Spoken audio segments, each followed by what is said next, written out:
Assalamu alaikum jama'a, barkanmu da wannan lokaci, barkanmu da sauraron wannan tasha tamu mai albarka wato Kawo Star TV.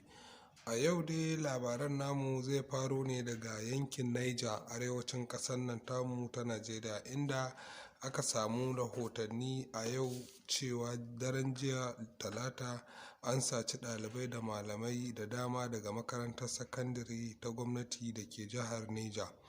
Hukumar jihar Niger da ke arewacin Najeriya sun ce an saci ɗalibai da malamai da dama daga makarantar JSS Kagara ranar Talata.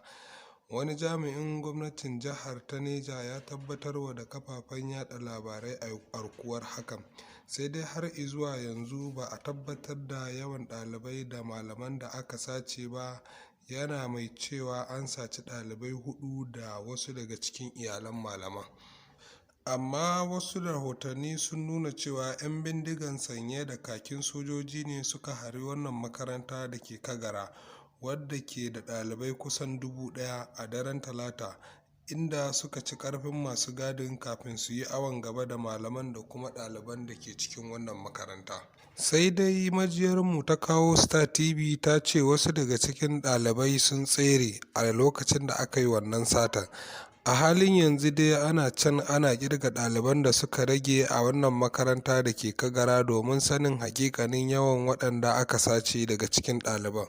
Kawo yanzu dai hukumomi ba su bayar da cikakken bayani kan sace ɗaliban ba.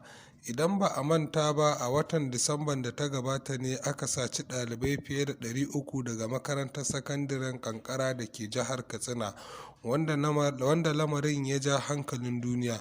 Jama'a, kada ku manta kuna sauraron wannan labarai ne daga tasha tamu mai albarka wato Kawo Star TV. Kada ku manta jama'a, kuna sauraron wannan labarai ne daga Kawo Star TV.